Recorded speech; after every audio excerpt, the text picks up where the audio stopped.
As a parent, both kids not in school any longer, I heard January Littlejohn speak a couple times in her state. She lives in a different county in our state, but her daughter was given, well, first was asked if, kind of encouraged or asked if she wanted to go by different pronouns, a different name, then was actually given puberty blockers. All this from starting at age 14 without her mother's knowledge or father's. And she brings up when she speaks, she's like, you have to sign a field trip slip, right? Yeah. So how are we going? Now, I haven't heard of that severe here in St. Johns County, but it's happening in Florida, and y'all bring up puberty. So what's going on the street, so to speak? What's going on in the schools with the topic of puberty blockers? It's a lot. Yeah, you'll be walking Okay. around Creekside and you'll see people, I saw one girl with a chain on her neck and she was walking on all fours like she was a dog. Yeah. And now I'm like, freedom of expression, but like, when are you going to understand that you're going to be adult one day? You're not going to be living off, and you're not going to be living off the government. You're going to have to get a job and find something to be productive. And it's just, the more we accept it, the more we lose our way of life. Something that's been happening in the schools and just in society itself is all of these people that saying that they just want everybody to have equal opportunity, to have these chances. They're pushing agendas on us. Like when I was in middle school, I was a Christian girl in middle school in a program that was specializing in a mental disorder because I have a mental disorder when it comes to education. So I was there at that school, and I'm not kidding, every single one of those kids was either gay, bisexual, transgender, because it was the only place that people were so accepting them, even though years later they came out regretting it, saying that they were really struggling mentally and these people were taking advantage of their weakness and not understanding their identity. And that was hard for me to witness because I was seeing my friends be pushed to do something that was already out of their comfort zone, and to be like, oh, you have to figure out your identity when we're in high school or middle school. We're nowhere near full development to know who or what we are yet, and to be giving us puberty blockers and things that have not been tested, have not been understood, without parental consent, without the guidance that we need from our parents as parents.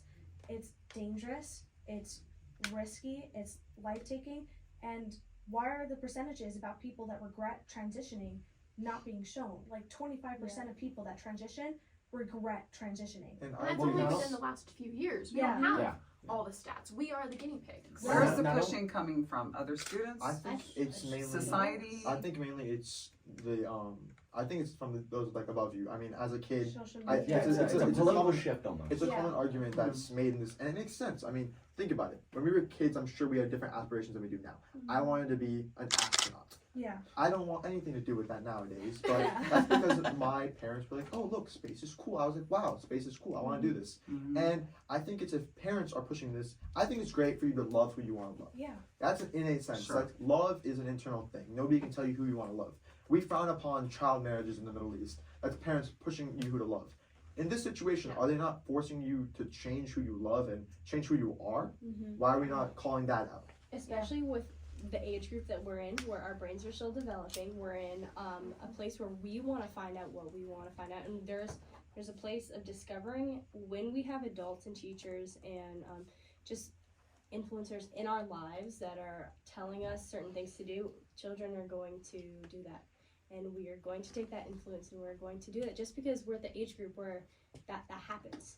And so when it's appalling to see that we have a society that's pushing something that isn't tested, that's not healthy, that's not putting forward like our children's health. You have something that's dangerous, and it's life-taking, and it's affecting mental health and physical health. Why are we at a place where the adults are, at least in my experience, adults are pushing for children to go a certain way when they're not able to make that decision for themselves, when it affects their health and its long-term effects? And why aren't we putting the opposite side effects, like Amelia said, out in the open?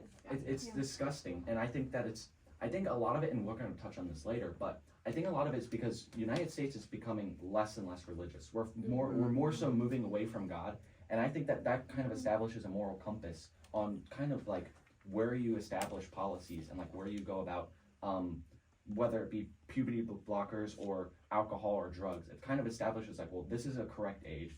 Why are adults and teachers pushing for kids to like literally read pornography in schools? Yeah. And that's And we're seeing it.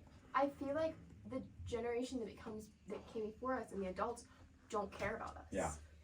They want to give us the puberty blockers. They want to abort babies. They don't care about the next generation because they won't be here for it. They just want to do what they want to do. I think it's two extremes. I feel like with our parents, it was so frowned upon then that you would get beat if you were gay, you would get outcasted, and I feel like now it's so accepted that you're promoted It's because an overcorrection. it's an overcorrection, and I feel like to find that happy medium of expressing yourself how you want to express yourself without infringing upon other people, putting it in their face. I feel like that's the perfect medium that needs to be achieved. and now. No, I'm sorry. Oh, okay.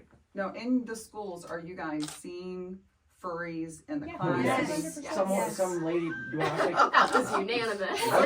I was taking a PSAT and some girl put her identity as a cat. Like, so they give you male, female, and other, and she bubbled in other, and then underneath it wrote cat, and she had a tail come out. I'm like, are you serious? So how are the teachers dealing with this? Are they They don't- acknowledging they their- don't- they can't can't. because if They're they afraid do of try- getting they- canceled, and like Jaden said, there was a girl in our school who literally, a group of them, not just one person, they all have these little cat ears or dog ears, little Tails. chains, Yeah. tails. One was getting walked around school, and I think I might have mentioned the story before, but there was a girl with a service dog last year, and that service dog was everybody at Nice loved him. Like it was our like mascot in a sense. Yeah. And so everybody would stop by, pet the dog, and this group of students walking this one student across the entire like campus decided to bark at the dog, and that made the dog so scared that she would not move. She just lied down, and that's a service dog. Yeah. We're taught to not Wow. pet service dogs without their consent, Yeah. and these students just left alone. Well, There's They no think, repercussions. they think they can do whatever they Yeah, want exactly. because And- we're in a society that accepts whatever they want And because they're it's- afraid of getting canceled. And it's dangerous because there's been stories about these people that think of themselves as animals Yeah. and then attack other students. Yeah. Like there's been situations where a student came with gloves that were like, oh, these are my fingernails, and they literally almost killed another They have student. little spikes on them, and they Yes. leave them like lethally injured. Right. And the it's human bite appalling. is one of the most dangerous Yeah. effects with human saliva and Yeah. all the medical things that go Yeah. into it. And these kids are biting people. Well, I have one solution. Like, if you're a cat, you treat them like a cat. You put water at the front. You have a litter box. Yeah, and If you have put, food, they if should want need eat, to they be eat cat food. educated. Exactly. Okay, If well, you I want have- shit like that, So I you have should my like that. solution. Freedom. I have my solution. Kind of better than that because they'll Fair just do that. Yeah. So Not for long though. They'll be like, I don't want to be like, I don't want to be a cat okay. anymore. So here's my theory. I think I can get rid of it in one day. You ready? We'll see. All right. So for me, my perception is the school districts are very motivated by money, Yeah. right? Yes. And funding. Sometimes good, sometimes maybe over the top. So let's say Nahal Yeah. has his school and he has, now it varies, like if you've got the voucher, it's around $7,500. There's a certain amount of money that comes from the state that follows the student. Let's make it easy and say $10,000, okay? So Nahal has 10 cats at his school. Good for you, Nahal. So the statute and the DOE requirements and regulations and the law says we have to give you $10,000 per student. Yeah. So good That's for not a you, student. you have 10 Mhm. cats, so give me back $100,000 Exactly. and in one day, those cats will become kids. That's what I say. What do you It's a great think? idea. You like it? I think Yeah. that's I think that's. Yeah. I mean, look at We'll every solve the bill. world's problems. Every I'm bill- just saying, any bill right? penalties are funding to the I, school you know, if districts. you want to have the cats Exactly. there, good for Lose the you. money. They're not a student. But it's per Exactly. student, right? Exactly. Yeah. Student funding, not cat funding. Exactly. Yeah. Okay, all right, well, And they- look at that. Okay, that's Yeah. happening. Did you- That's top of my list. Yeah. I get 7. That's one of my Job's done. 7. Yep. All right. Just go Next. bring it up to DeSantis. I think he's done a great job. He has. I think so too. Yeah. Yep. I think the quote unquote don't say gay bill, whatever that is, when you Uh. actually read it, it has nothing to do with it. In Exactly. fact, it cancels out the indoctrination. Exactly. Yeah. But it does kind of, the only downside of it is it does make it harder on like counselors to have that space where if you want to talk to Yeah. someone about Mm. something that you don't Okay. necessarily feel comfortable about telling your parents, they then by law have to contact the parents and say, Exactly. well, I did That- meet and this is what I did talk And I about. think with education, I mean, AP psychology. I mean, I'm sure all of you like Yeah. heard. Oh, yeah. Yeah, recently. I know. I understand. Like, it is a crucial part of the course, and like, it's hard for students. But I mean, it's a part of the course where I easily understood it. I was able to go out and learn it myself. Mhm. I mean, they're not always the same resources for students, but it's not such a crucial aspect of the course that it's going to ruin your education Right. of Right. psychology. When- There's still plenty to appreciate, plenty to learn, and I feel like using that as like I think the only valid argument to like Mhm. almost like Gabriel and like the other way, Yeah. I think is completely infactual. As someone that hopes to become a therapist one day and to be able to help people with mental disorders and mental disabilities, it's been something that I see a lot to where they also push medication more than they push therapy. Yeah. So Yeah. creating an environment in school to where therapy is supported as well as acknowledged as something that is beneficial rather than something that is going to get you in trouble or going to get you in danger is also very important in schools. Yeah. And part of it with the mental health crisis that goes along a part of all these terrible things happening in schools. What happened to spending time in the sun? Yeah. Like Exactly. there's so, Exactly. there's so many natural resources that help Exactly. with mental health that aren't being produced and aren't being advocated for. When I was in middle school, I was suicidal and I have battled through depression and through terrible things that I should not have had to go through. And I refused to take medication for it. I said, no, I want to feel what I'm going to feel. And if you work out, if you spend time in the sun, if you look at it through a holistic lens and it's rather than allopathic of treating, don't just treat the symptom, fix the problem. And that's the same way that we should look at everything, all of the policies, all of the government, everything. Don't just treat the symptom, solve the problem. And I want to touch back on that. In middle school, I was friends with, or lucky enough to be friends with, Tristan Bailey. And I know I was in the same class with her in computer science with Tristan and Aiden Fucci. I was in the same class with Aiden. Yeah. One time. And I think it was evident to everyone Yeah. that Aiden was a little bit off. My teacher wanted me to help him out with some assignments, and I was genuinely like a little bit nervous, a little bit scared because he wasn't really a kid I wanted to be around. And every counselor, like he'd been bouncing around his parents' house, they were divorced, going back and forth. Fruit Cove, the counselors recommended him to leave. They didn't want to help him change. They told him to leave and come back to our school. And I think it also comes down to not addressing the issue. It's just they just let him pass by, go from school to school. That ultimately led to Tristan being killed. Did you go to POA? Yeah, I went to Yeah. Tristan. So Dean Wetchen, our dean at POA when he was there, he did testify, and he said that he would meet with Aiden Fucci like every single day, and kind of have him de-stress himself. And obviously, it's like you're looking around, and he still committed that horrific act.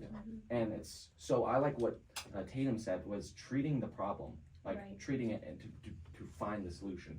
And I think that it's very important, especially with mental health being such a major crisis today. It's good to focus on that, especially at the beginning stages of school, because once you cancel out that problem, more likely it won't be as much as an effect down the road.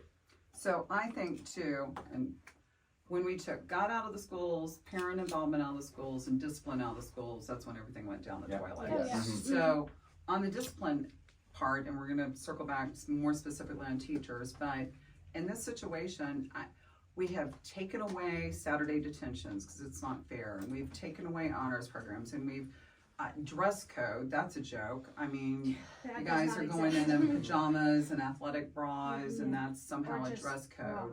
Right. And the teachers are handcuffed. I mean, I'm blessed to have 6 educators on my team, and they said number one was the dress code was the biggest thing to them, which was kind of a little bit of a shock to me. But then they started explaining how a lot of the students dress. But they, after Obama really pushed his agenda on, a lot of the minority students get on high percentage go to jail or whatever, we need to do as much as we can at sending them back to the classrooms. We've got to be able to discipline, and we've got to be able, and I've talked to some parents that are like, a teacher should be able to identify, like you said, there's obvious students that need to be sent on detention, sent on suspension.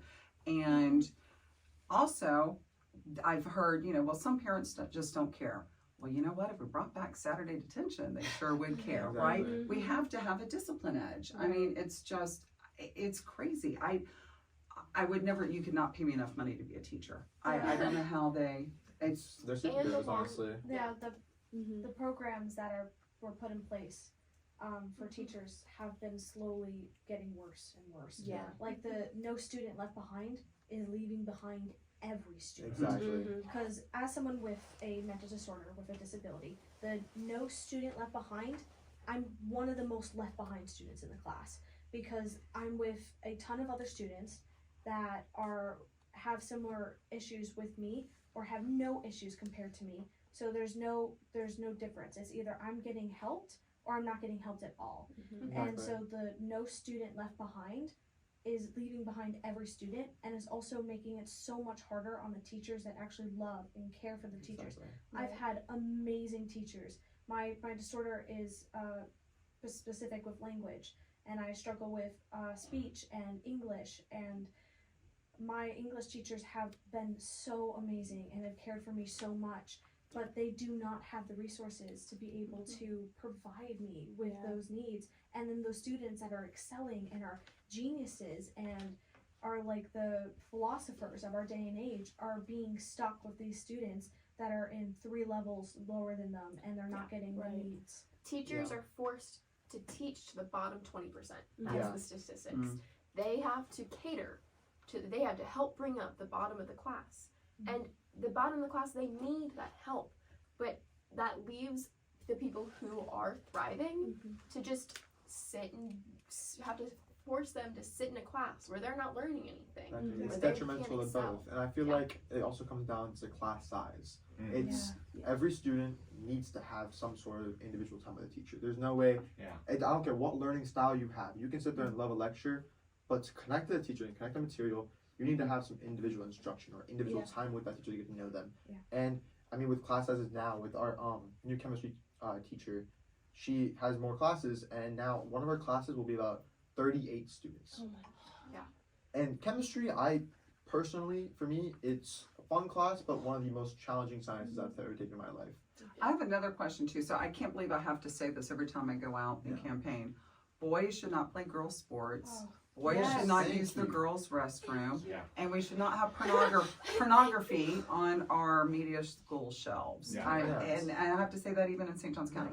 How is it those things, are they getting cleaned up? A lot of the book, I like to call it regulation, not book banning is what a lot of people label it. Mm-hmm. It's regulation, you're regulating what people can read. Exactly. But I think the book regulation comes down to the district. Yeah. So if it's going to be, at Creekside, I don't see it as much as a problem as other schools might have seen. I think we've done a great job because we have a very level-headed administration at our school. So we get the job done no matter what. So again, I've heard teachers say like, oh, but they're banning books, or again, the term, they're banning books that have 2 guys sleeping with each other. What's so horrible about that? And I sat down and looked at them. I said, you're taking it out of context. There's context there that's definitely pointing to something more than that. Right. And then just saying that a kid can read that and say, oh, well, it's okay to go sleep with another dude. I'm like, no. Like what would like straight sex would in a book just That's not allowed. You can't It's frowned go upon, but on why is same-sex allowed? like you can't go and look on a computer and go, oh, I want to go to this website. You get banned off of it. You can't visit it. Yeah. So it's just making sure that those books aren't eligible. And again, God's been taken out of school, and I think that has a huge role and about our curriculum and what we're being taught. And I understand, like, it's everybody's individual. Every religion, I feel like, you might be, I'm not Catholic, I'm not Christian, I'm Hindu. But in every religion, I feel like there is a moral compass. God frowns upon, if you have a God, if you have a single God, many gods, frowns upon certain things. Alcohol might be frowned down, drugs are frowned upon, and I feel like every major religion pushes straight sex in a way. And I think taking that out and not letting students embrace their religion is also detrimental to pushing towards that agenda. Well, at what point are we going to stop putting our students first? Because these problems are hurting us. And in what way are they helping? We've got no aspect that is it's good for us. So why are they there? What is there to What's help the agenda us? they're trying to push, and why? And it's parents too are now trusting the schools to be the parents. Like and that's terrifying. Especially That's your job. after COVID. I know I've talked with a lot of teachers actually, just because I wanted to know their opinions on what's been going on. And I go to a public school, so I got a lot of different teachers' opinions as I was getting ready for this. And a big problem was that, I mean, you've got your students and you've got your teachers, and it's kind of a war battle with the students, teachers, district, and parents. And it's a constant push and pull and back and forth, just because we've got teachers who are underpaid, and they're serving in our schools. We've got a substitute shortage so that when the teachers are sick and they have to put their mental health first, they feel bad because they can't be in the classroom where they can prioritize the students. We've got amazing teachers who are sacrificing themselves for us students, and I'm very blessed and very thankful for that. But it also hurts me because if you're not putting our teachers first, then you're not putting us students first. If we can't have prioritization of teachers and have laws in place where they are being paid for what they do, especially in St. Johns County, because we're one of the richest counties in Florida, and our teachers are being paid very, very minimum, and they can't even live in our county, and they can't bring their expertise to teach our children, our new generation, the people who are going to be our spokesperson and workers and the runners of this country. If we don't have teachers that are going to be prioritized, then we don't have successful students. And Go ahead. my mom, she's actually a teacher at a school in St. Johns County, and she says that she comes home every day and she's like, I don't get paid enough for what I do. I remember when she wasn't working and she would come home, I would get home from school and we'd always laugh, talk, and everything. I've noticed that like ever since she's gotten a job at the school, the level of stress that she's been taken on is insane. And to your point, I have statistics here. You know, we pay teachers. We're number 55 out of the 67 counties. We pay them up anywhere from $43,000 to $53,000. And we are the richest county in St. Johns County when it comes to school funding.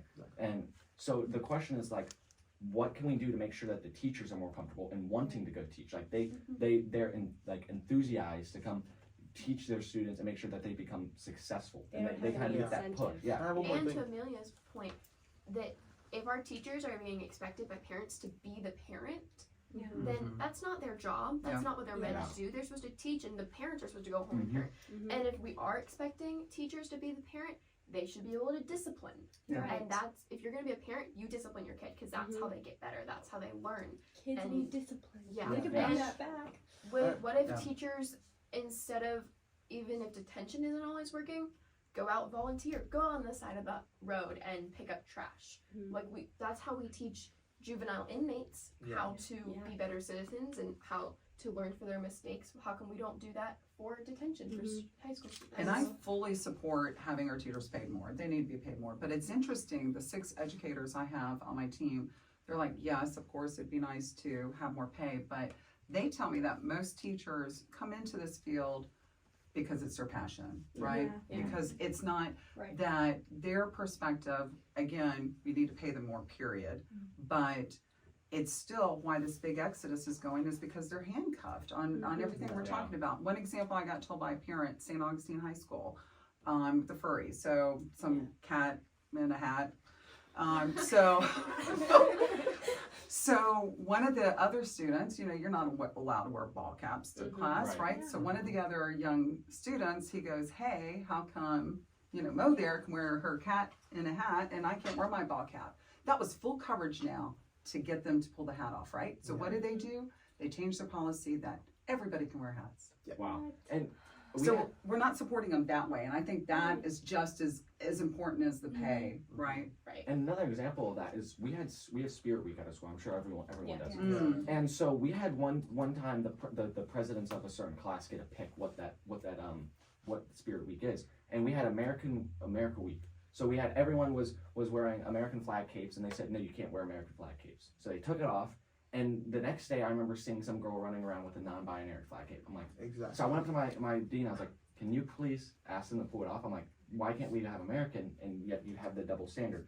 And she's like, well, we can't really do that. So I think if you We're protected people. right, Exactly. and I think that's awful, because we're basically saying that, you know, to be less I wouldn't say, like, I guess the word is like segregated in a way. It's like saying like, well, you know, the white people are like horrible. That's kind of what they're going after. And all of a sudden they say, well, you know, these people don't have to get privilege. I'm like, that's exactly what we got away from in the 1960s, and now you want to reestablish that. Yeah. So I think that we right now, as a country, are probably at the most like where everyone gets equal opportunity. Yeah. But now we're trying to backtrack that. And I think Like we said, it's an overcorrection. I feel like we're just shying away from those constitutional basic principles that all men are created equal. And I mean, I say men, but obviously everybody else. And human. we're overcorrecting it so that other like non-vet, like say like straight people identify as they're born as, are being put down because they're not unique enough. Right. You Right. can't be yourself. You can't be an Exactly. American. You have to can't be somebody different. You can't be a representative of your culture. My family moved to America for the American dream. Yeah. My heritage was founded in Germany and Russia, and we moved over here, and I am so proud of my heritage. Mhm. But to say I'm an American, and like to just in the normal school setting, it's like outlandish. Yeah. Like to say I'm an American and I'm proud of it, it's crazy. Like, oh no, you have to have some sort of weird heritage to be respected. I'm Yeah. told that I need to be more embraceful of my Indian aspect, and I know who I am. Mm-hmm. I'm a proud Indian American, but I say Indian American. Mhm. I'm not Indian. I'm not American. I'm a combination of both. Yeah. And I feel like for everybody, no matter where you're from, what heritage you have, being proud of who you are, but also having where you are right now Mhm. is also important. Yeah, my heritage comes from China, and when COVID first happened, I had people coming up to me on my school campus saying, "Why'd you bring COVID Oh, here? that's awful. Why?" Wow. Like they told me, I've never been to China. I have lived in America my entire life. They said, "You need to go back where you came from." Wow. And but so maybe I'm unique, but I'm not the right kind of unique because I still identify as what I was born to be, what Exactly. God created me as. Mhm. And that is my heritage and that is who I am. But if you're not changing to fit this new agenda, then you're not good enough and you should just go back to where you came And from. at Creekside, I'm the president of our Turning Point USA chapter, and we have close to 130 members now. So we are That's a great. very diverse group. And so we'll have kids that will come up, grab an American flag, and because we hand out American flags, and they'll deface them. They'll draw. We got a picture one time of our flag in a bathroom that had a Nazi symbol drawn all over it. And to say that is, and I almost feel like going up to that person saying, "You just go somewhere else." If you have a problem with the American flag and the American dream and the American foundation, then Why go are you in then America? go Exactly. somewhere else. There's so many other Which countries people where are you like, can "Oh, go. And it's horrible to me because it's like this is our next generation. So if Right. they're gonna be voting, then like who are the people that like what extreme people are we gonna have in I office? think it's Which also- brings us to a good break. Yeah. We'll take a break. So the worst identifying is being a conservative or a Christian, right? So we will come back and we'll start talking about faith in schools, God, being a conservative in schools, and we'll finish this conversation on that next round. Thank you.